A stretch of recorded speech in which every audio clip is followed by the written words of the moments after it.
Селям алейкум, хайрлах шамлар. Витаю в эфире телеканала АТР. Вы смотрите информационно-аналитическую программу «Бугунь».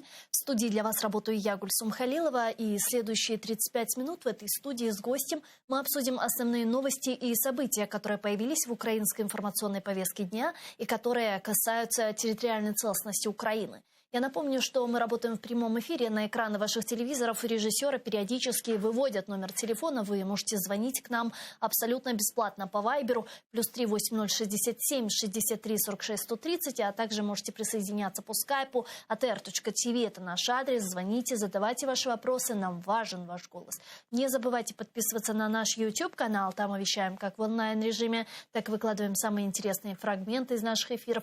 Выкладываем практически все наши программы в записи. И поддержать Первый крымско-татарский вы можете, подписавшись на наш Patreon. Ссылку также на экраны периодически выводят режиссеры. Можете проходить по этой ссылке, которую видите сейчас, выбрать уровень поддержки и стать частью большой крымско-татарской семьи АТР. Это поможет нам продолжать работать на непростом інформаційному фронті. Я ж рада представити гостя нашої студії. Це Валерій Гончарук, політичний експерт, керівник Департаменту виборчих технологій, Агентства моделювання ситуації. Пане Валерію, вітаємо вас. Селям алейкум. Добрый вечер. Как вам известно, недавно президент Украины Владимир Зеленский дал большое интервью иностранным средствам массовой информации, и тема, вокруг которой шла беседа, это, конечно же, была угроза вторжения Российской Федерации в Украину. И вот что сказал президент Украины относительно такой вероятности. Я предлагаю вместе послушать его прямую речь, пожалуйста. Якщо ви будете бачити тільки супутникову інформацію, ви можете побачити, наприклад, збільшення кількості військ. І ви не можете точно оцінити це збільшення військ, це залякування, це атака або це ротація. Ротація військ. Тобто наші професійні люди оцінюють цю ситуацію більш глибоко. Іноді ми бачимо, як переодягають людей, іноді ми бачимо, як люди прийшли, поставили палатки, показати, що декілька бригад прийшло на кордон, а потім ми бачимо, що в цих палатках немає життя, тож тихенько вивезли людей. Тобто йде психологічний наратив з боку, наприклад, Росії і з боку сепаратистів, психологічне залякування. Це відбувається дуже часто. Ну а премьер-министр Великобритании Борис Джонсон также оценил ситуацию вокруг Украины как еще более тревожную. Он призвал Россию к переговорам. Об этом премьер-министр Британии написал на своей странице Twitter. Его цитируют наши журналисты. Раніше цього тижня начальники наших оборонних відомств поінформували мене щодо ситуації на кордоні України. Картина стає усе більш тривожною. Я продовжую закликати Росію до переговорів та уникнення безрозсудного та катастрофічного вторгнення. Посол Украины в США Оксана Маркарова заявила, что в случае вторжения России Владимир Путин не остановится на Украине, а также возразила по поводу информации о напряженности между Штатами и Украиной. Причина, чому Путін напав на нас, не в тому, що він хоче Україну чи тільки Україну. Причина, чому він напав на нас, полягає в тому, що ми обрали демократію і маємо євроатлантичні та європейські прагнення. Отже, це наступ на демократію, і я вважаю, що ніхто не застрахований, якщо на Україну здійснять напад. Якщо Росія і далі продовжить наступ на Україну, вона, звісно, не зупиниться на Україні. Тому це в інтересах Європи та всього демократичного світу допомогти нам захистити себе і показати, що міжнародне верховенство права все ще працює. Пане Валерию, как вам все, что происходит вокруг Украины? С одной стороны, президент, глава РНБО Данилов, министр обороны говорят о том, что ситуация контролируема, без паники, все нормально. С другой стороны, Борис Джонсон говорит о том, что ситуация еще более тревожная. Байден говорит о том, что мы готовимся к любым сценариям развития. Разведка западная говорит о том, что действительно Россия готовит вторжение. Об этом, ссылаясь на свои источники в западной разведке, пишут различные издания. Что происходит? Ну, коли Захід говорить про загрозу початку нової війни, більш якісної війни і в більших масштабах, то вони спираються на певні аргументи раціонального характеру. Тому що зараз на кордонах України накопичено десь близько 100 тисяч військ, і це об'єктивна реальність. Це не суб'єктивна якась думка. при тому, що кількість російських військ, вона є найбільша з періоду 2014-2015 року. В 2014-2015 році була загалом інертна така ситуація, а реакції сторони Заходу. Тобто було велике якесь переконання про те, що цю ситуацію з Кримом, з Сходом України вдасться розв'язати суто за допомогою інститутів дипломатії та міжнародного права. Але, як досвід показав, нічого цього не відбулося. І от зараз, по суті, вони достатньо серйозно підійшли до того, що як розвивається ситуація на кордонах України і до можливого нового витка. Тому що, по суті, тих запобіжних заходів, які мали би бути вироблені за цей період, так і не було вироблено. І в цьому сенсі немає довіри до Російської Федерації про те, що вони будуть діяти в відповідності до своїх певних декларацій.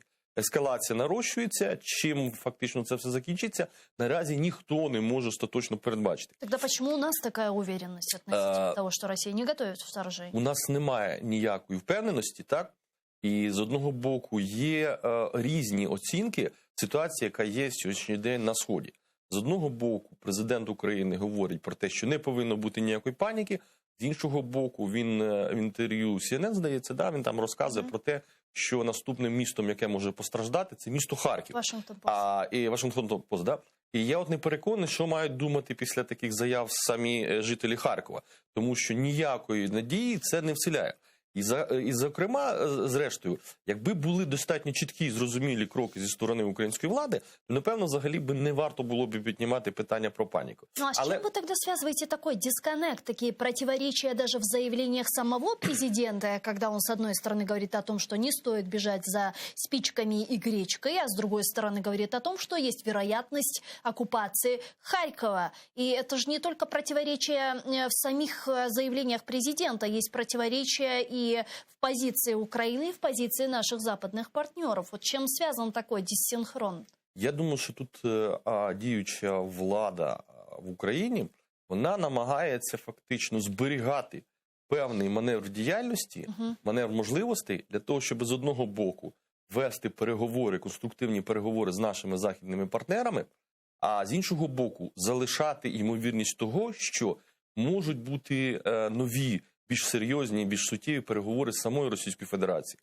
Тому що ми можемо достатньо багато говорити про загрозу воєнних дій зі сторони Російської Федерації, зі сторони білоруського кордону, але поряд з тим більша частина вугілля йде з Російської Федерації, да? З великою ймовірністю з тих самих окупованих територій. Ми маємо газову залежність від Російської Федерації. Ми де-факто зараз не можемо за допомогою нашої електрики фактично покривати ті витрати, які є, і купуємо електрику в Білорусі, якщо Білорусь перекриє електрику. Тому, бачите, тут достатньо така складна ситуація, що з одного боку, якби Росія ставила собі дійсно за мету Україну, то вона би використовувала, їй би ніхто не рекомендував використовувати саме воєнні засоби. Тому що є засоби енергетично-економічного характеру, які є, за великим рахунком, абсолютно легітимні. Тому що це не війна. І Росія сама може вибирати, кому продавати, як, за якими розцінками, на яких контрактних умовах. І це механізм достатньо потужного тиску на Україну. Але складається таке враження, що мета Російської Федерації не є Україна. І те все, що відбувається, в тому числі те, що відбувається, наприклад, на кордоні Білорусі і Литви, Білорусі і Польщі, що мета є безпосередньо сам Європейський Союз і НАТО. Коли Сполучені Штати Америки пішли з Афганістану, фактично це була така геополітичний провал. Да? Як розцінювали багато хто експертів. І ось склалася така в Росії, в росіян, можливо, я буду знову ж таки таке припущення робити, що така ілюзія, що зараз для них відкрилося вікно можливостей. Тобто вони восприйняли це як слабость Байдена? Як слабкість, яка призведе до того, що зараз Росія в ультимативній формі може ставити умови Заходу колективному, зараз може в ультимативній формі говорити, що НАТО повинно повернутися на кордони 97-го року, про те, що не лише Україна та Грузія ніколи не повинні бути членами НАТО, а країни НАТО мають вивести свої війська з Болгарії і з Румунії, і там величезний пакет оцих вимог, ультимативних вимог. На що, в принципі, могла розраховувати Росія? Що США, маючи там вихід з Афганістану, так само поведе себе в Західній Європі. Тим більше, що наразі зараз уже добудований той Північний потік-2. І вже де-факто вирішується питання по його запуску. А це означає, що та ж Німеччина, інші країни Європейського Союзу в більшій мірі є залежними. І от зараз зимовий період, коли вони штучний спосіб зробили газову кризу, це ні для кого не секрет. тому що запаси газу не закачувалися влітку і не закачувалися вони ранньою осінню. І фактично вони не закачувалися не лише в українські сховища, але й в європейські. І зараз тому ми маємо величезні оці ціни на газ, і зараз ми маємо диктат зі сторони Росії. І була так само величезна впевненість, а що зробить Захід? Що Захід зробив за великим рахунком в 2014-2015 році? Якихось достатньо таких конструктивних дій для того, щоб повернулися ті території, щоб там не було цих квазі-утворень, де-факто нічого не було зроблено. Да, Росія не пішла далі, але тут питання, а чи ставила собі за мету Росія військовий спосіб іти далі? Тому що, в принципі, вони мають контроль над Донецьком та Луганськом, і цього достатньо для того, щоб обмежувати розвиток України в будь-яких планах. Так и по вопросу ведь Североатлантического альянса то же самое. Ведь Россия могла и может, в принципе, среди стран-членов, участников НАТО, использовать свое лобби, да, кого-то, может быть, каких-то полезных идиотов использовать, в результате чего получить, в принципе, отсутствие консенсуса по вопросу вступления Украины в Североатлантический альянс. Зачем выдвигать подобные ультиматумы, когда можно и так, учитывая то, что нет консенсуса в ряде стран, решить этот вопрос таким образом? Росія ж не так ставить питання. Вона не ставить питання ситуативного вирішення питання з Україною чи то з Грузією. Тому що ситуативно воно вирішується. І вирішується воно не лише завдяки діям Росії, чи навіть там окремих країн. Тому що в Україні виникають проблеми і можуть виникати з різними країнами. От ми говоримо про те, що там Угорщина гальмує наш розвиток. Але, наприклад, коли був референдум в Нідерландах по можливість долучення України в євроасоційну цю зону, то хто би міг передбачити, що це будуть Нідерланди? Зрештою, є там Земан, президент Чехії, є багато інших одіозних людей. І, в принципі... Хорватія, кстати, недавно проявився. Бачите, там же ж, президент Хорватії. Тобто, хто би так само міг подумати, що в нас виникнуть проблеми з Хорватією, з президентом. Прем'єр-міністр Хорватії вибачався за свого президента, і це швидше говорить про те, що це їхня внутрішня якась там гра. І Україна тут ні до чого. Бо була б не Україна, вони б якусь іншу проблематику знайшли, і там би між собою фактично там сварилися, і це би все виходило. Тому ситуативно, в принципі, зараз ніхто не ставить питання про вступ України до НАТО. Але ж Росія вимагає про те, щоб це було підтверджено на якомусь більш правовому рівні. І за великим рахунком вони намагаються втягнути Захід в діалог, і наслідком цього діалогу має, на їхню точку зору, бути якийсь масштабний документ, який би закріпив якісь там права Росії на окремі території. Но в Кремле же не могли не понимать, или они настолько были уверены в себе, что такой документ может появиться. Но там же не могли не понимать, что это невозможно. Но никто Соединенных Штатов Америки или НАТО не выйдет и не скажет, что окей, мы согласны, отдаем вам юридические гарантии, давайте подпишем. Но это крах НАТО, может ставить крест на НАТО и на Соединенных Штатах Америки. Они ведь наверняка понимали, что на это ни НАТО, ни США не пойдут. Или же все-таки рассчитывали после Афганистана и Венесуэлы при адміністрації Трампа на те, що це можливо? Я не знаю, на що вони розраховували, але прораховувати, очевидно, потрібно було. Тому що достатньо очевидне запитання, а що буде, якщо там США чи будь-яка інша країна з НАТО категорично будуть проти і не підуть на такі, в принципі, вмовляння та переговори. Що і произошло. І що ви будете робити далі? Ви почнете активну війну проти України, так Україна не є членом НАТО. І якщо ви думаєте, що для НАТО там Україна є якимось пріоритетом, це так само велика неправда. І фактично ви з таким успіхом можете там на Анголу напасти, на будь-яку іншу країну. І зараз навіть ніхто не ставить питання про те, що Україна там та Грузія вже сьогодні мають бути членами НАТО. А от, наприклад, там Фінляндія чи Швеція запросто зараз можуть долучитися до НАТО, виходячи з абсолютно непрогнозованої політики Російської Федерації. Я думаю, що вони все ж таки розраховували на ті окремі заяви, які зараз лунають, там від представників, наприклад, німецького істеблішменту, що потрібно враховувати інтереси Росії, що ми повинні йти на діалог і підписати якісь рамкові документи. Звичайно, що там може не бути там якихось речей, про які вони кажуть, що Україна чи там якась інша країна не мають вступати в НАТО. Але якісь домовленості можуть бути озвучені. І фактично таким чином Росія буде презентувати своє бачення міжнародної політики, говорити, що от ми досягли своїх цілей, які ми ставили. По суті, ми забезпечили нашу безпеку, ми обмежили НАТО, тому що якщо там США пішла з Афганістану, то чому США повинна залишатися десь там в Україні чи в якихось інших країнах, де де-факто США нема в тих масштабах, про які ми, наприклад, можемо навіть говорити. А по каким вопросам они могут договориться и преподнести этот документ о каких-либо договоренностях? Это может быть, к примеру, вопрос неразмещения ракет средней и малой дальности на определенных территориях? Ну, цей договір був зруйнований самою Російською Федерацією, да? І, по суті, коли Трамп його розривав, він сказав, ну, Росія його порушила. І проблема полягає в тому, що США, вони відмовилися від цієї ідеї там ракет середньої і малої дальності, а Росія їх продовжувала випускати. Коли зараз вони підуть на ці поступки, то сама Росія від цього всього програє. Ні, безумовно, і Сполучені Штати Америки, і країни НАТО, вони можуть сказати, що так, ми погоджуємося на те, що ми відмовляємося за стільки-то кілометрів до Російської Федерації розміщати якісь ракети.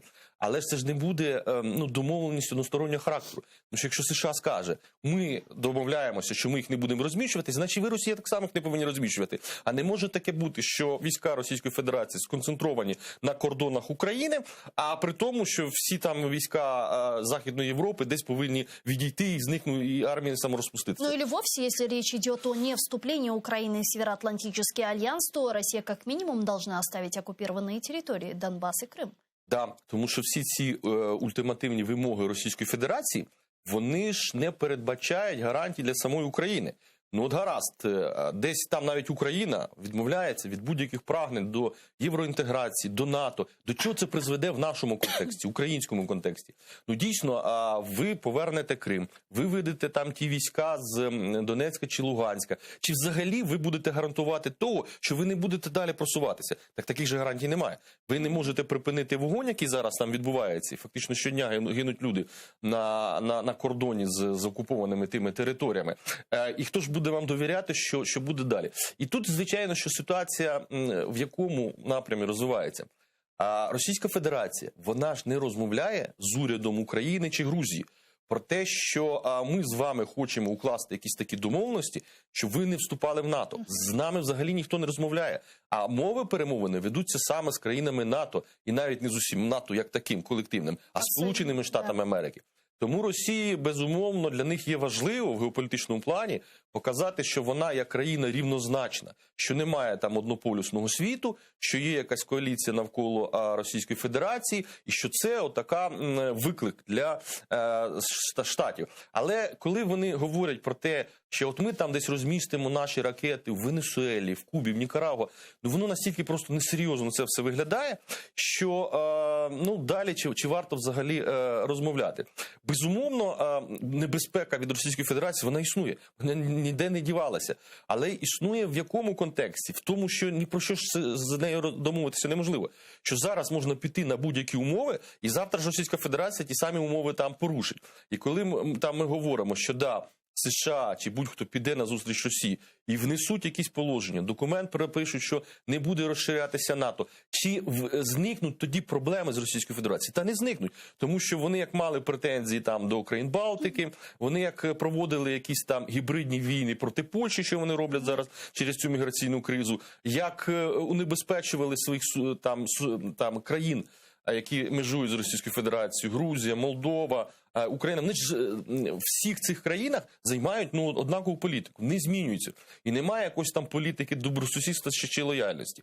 А за великим рахунком є величезні ризики, і чим більше вступають з росіянами в діалог, тим ті ризики не спадають, а навпаки лише зростають. Ну, вот многие политические аналитики говорят о том, что сейчас Путин хочет возродить соглашение в виде Мюнхен-2, то есть сделать Украину жертвой, как когда-то сделали Судеты, ради предотвращения там огромной, полномасштабной, крупномасштабной войны, Третьей мировой. Это так, на ваш взгляд?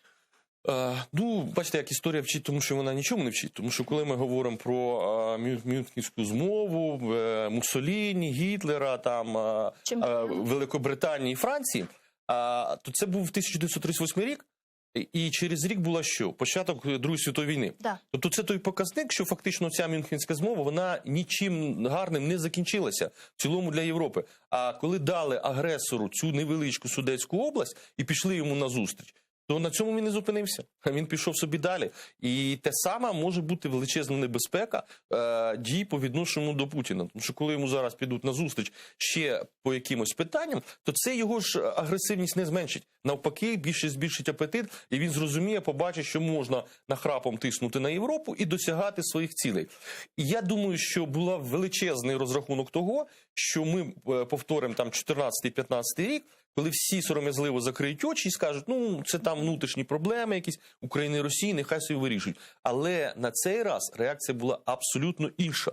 Тому що Сполучені Штати Америки, Великобританія, країни Балтики, Чехія, багато інших країн достатньо чітко сказали, да, ми будемо максимально допомагати, і допомагати в тому числі військовим способом, і в тому числі ми готуємо величезний пакет санкцій по відношенню до Росії, що наразі зараз оця вже історія з можливою окупацією, гібридною війною, не гібридною війною, великою війною, вона просто так не закінчиться для Росії. Ну, действительно, с одной стороны, наши западные партнеры уже готовят ряд пакет санкций против России в случае ее вторжения, говорят о том, что этот пакет санкций убьет экономику. С другой стороны, мы слышим заявление от того же Янса Столтенберга, генсека НАТО, который говорит, что НАТО не будет отправлять своих военных в Украину в случае российской агрессии, но мы будем экономически давить на Украину. Таким образом, на Россию, простите. Но вот таким образом, как вы думаете, не открывают ли они все же шлагбаум для Росії? НАТО достатньо складна організація, вона складається не з однієї країни,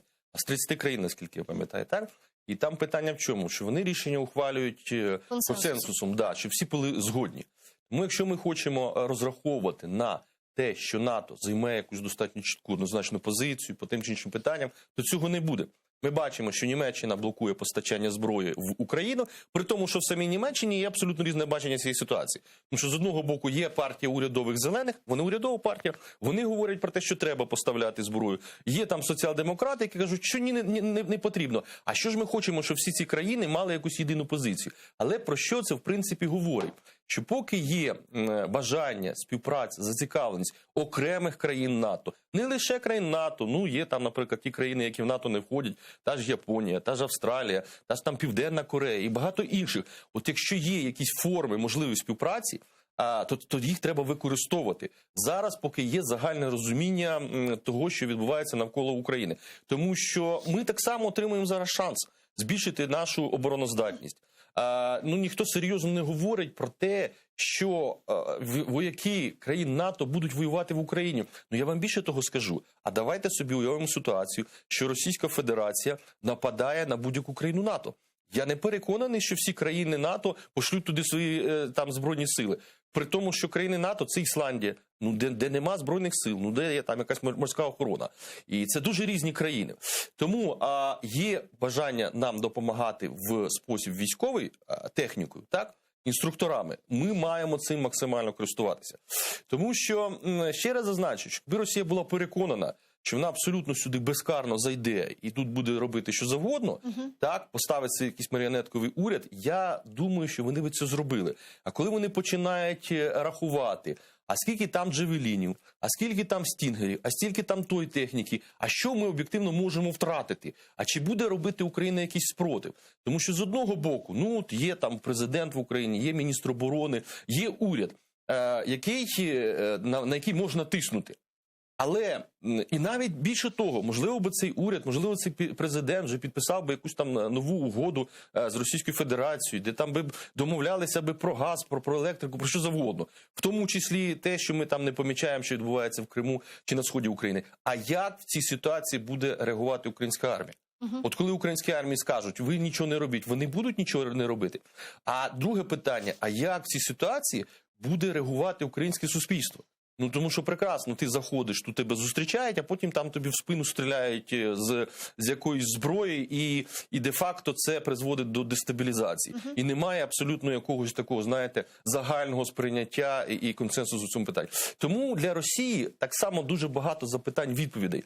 Але ціна окупації, вона ж так само вираховується. І от те, що вона є достатньо висока, і що є зацікавленості в Україні по тому, що висвітлюється, я думаю, це так само зупиняє Російську Федерацію. Поки в нас будуть зустрічі на рівні Борис Джонсон, прем'єр-міністр Польщі, там прем'єр-міністр Туреччини, Ердоган, інші політики, поки сюди будуть приїжджати, росіяни не нападуть. Поки ми будемо проводити спільні навчання з країнами НАТО, росіяни так само жодного кроку не зроблять при всьому своєму воєнному такому фактично пафосу. Сегодня мы видим, как Украина ориентирована на создание таких локальных альянсов, и сейчас речь идет о создании альянса Великобритания, Польша и Украина. Вот как вам такой тройственный союз, и насколько он будет эффективен, в каких вопросах нужен нам? Я думаю, що це абсолютно правильні шляхи співпраці, і вони є перспективні. Зверніть увагу, ми сьогодні, коли говоримо про Польщу, Великобританію, вони не виступають від імені Європейського Союзу, що Великобританія де-факто вже там покидає Європейський Союз. А тому, що Європейський Союз як колективний орган, ну от зараз ми з ним не зможемо домовитися. Вони не виступають від НАТО, тому що це не НАТО, це конкретні 3 країни, чи 2 країни, про які ми говоримо. Але якщо є бажання таке співпрацювати, тому що б ми там не казали про Польщу, складні наші взаємостосунки, а про Великобританію, щоб ми не казали, складна їхня історія з самим Європейським Союзом, вони є достатньо послідовними. Їх не можна звинуватити в тому, що вони намагаються якось загравати. І тим більше ми говоримо не лише про воєнну співпрацю в даному трикутнику, а ми повинні говорити з Польщею, наприклад, про питання енергетичної безпеки. Тому що Польща, вона змогла собі дозволити відмовитися від російського газу, від «Газпрому». Вони вийшли на якісно нові контракти. Вони змогли збудувати ті там термінали, щоб приходив скраплений газ з тих же самих Сполучених Штатів Америки чи з інших країн. Тобто вони вирішили своє питання енергетичної безпеки, вони вирішили своє питання воєнної безпеки. Тому що коли Німеччина казала, що там, виділяти кошти додаткові, більше озброюватися, що, можливо, треба менше витрачати коштів. Польща сказала, а давайте той контингент американський, який є в Німеччині, заведіть до нас в Польщу.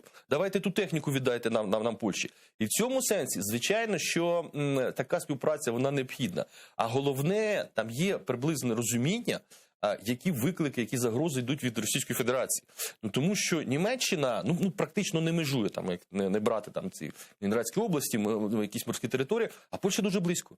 І от вона усвідомлює, вона розуміє, чим може закінчитися те загравання з Москвою. И по поводу дестабилизации, вот вы затронули тему, еще вот один важный вопрос, который я хотела успеть обсудить. Сегодня украинские правоохранители заявили, что предотвратили провокацию, которая включали массовые беспорядки и насилие к полицейским во время акции в ряде городов Украины. Первая акция должна была состояться в Киеве под офисом президента уже 31 января. Глава МВД подчеркнул, что это не имело ничего общего с мирными акциями. По его словам, также в 2014 году в Луганске, в Донецке, в Крыму россияне проводили акции с участием псевдоактивистов, которые провоцировали насилие и подстрекали других граждан. Давайте послушаем цитату Монастырского. Це була акція до 5000 осіб, яку планували саме для того, щоб розкачати і дестабілізувати ситуацію в Україні. На жаль, явище платних мітингів у нас є досить частим. І це не перший мітинг проплачений, але саме цей мітинг із самого початку був спрямований на розбалансування внутрішньополітичної ситуації і на насильство проти правоохоронців та інших осіб, які беруть участь у мітингу. Це була лише перша акція з цілого ряду запланованих. Це чітко зафіксовано на відео та аудіоносіях. Как вы думаете, есть ли тут российский след? Знаєте, я не порівнював би ті події, які були в 2014 році, з тим, що відбувається зараз і наразі. Тому що все ж таки дійсно там були на Сході, в Криму диверсійні групи, були об'єктивно російські солдати, але й були певні настрої.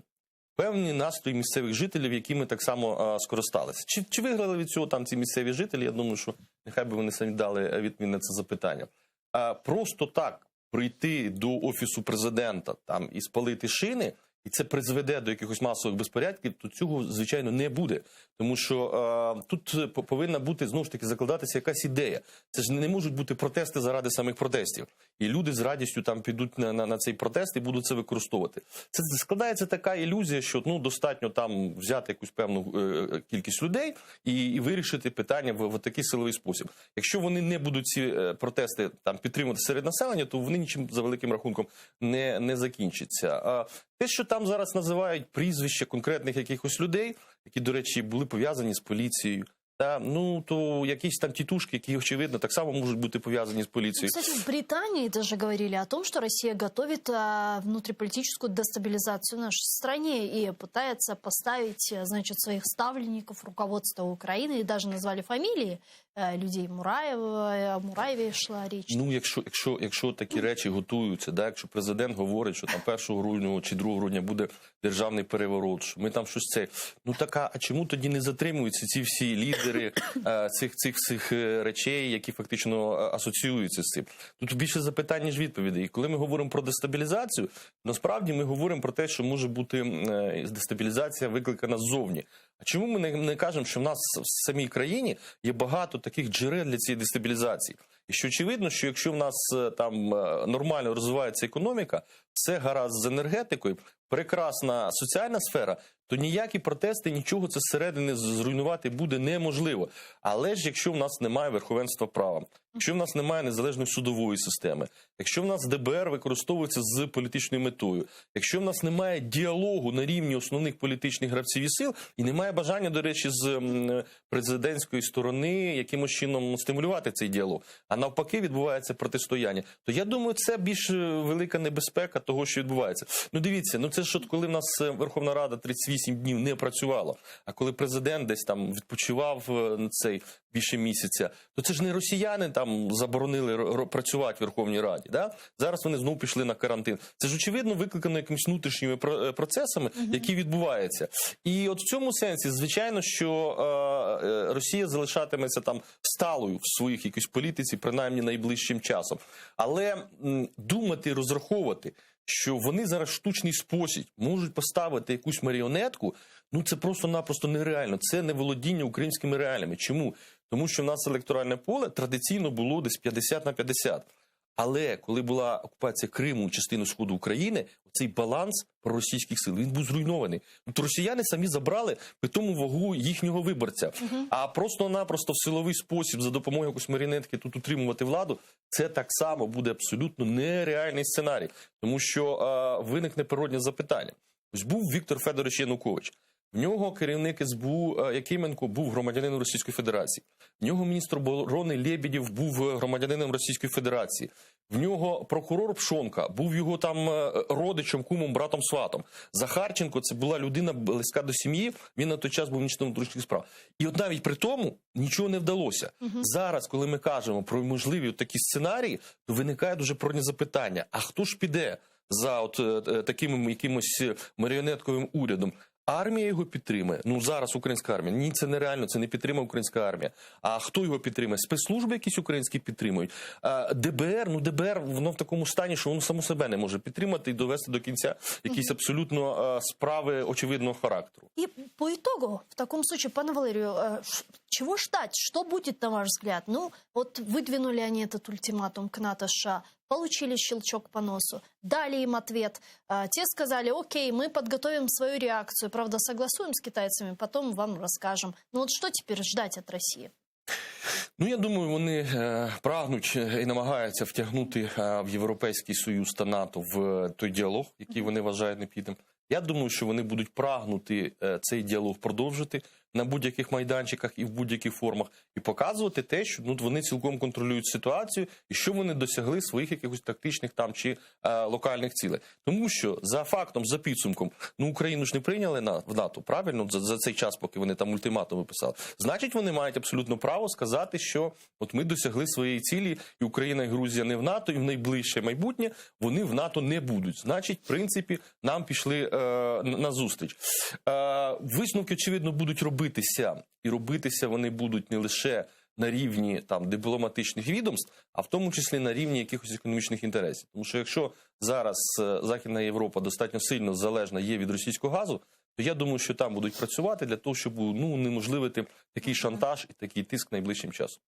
Дякую вам дуже, пане Валерію. Чухсагнус, що приїхали к нам в студію, ответили на наші вопроси. Валерій Гончарук, політичний експерт, керівник департаменту виборчих технологій, агентства моделювання ситуації, був гостем нашей студии. А я с вами вынуждена попрощаться. Но оставайтесь первым крымско-татарским телеканалом АТР. Буквально через 5 минут эфир продолжает информационная программа «Заман» на крымско-татарском языке. Наши журналисты расскажут вам о самых актуальных и последних новостях. А после в этой студии вас поприветствует мой коллега Юрий Мацарский в программе «Прайм Мацарский». Не пропустите. Куршкин.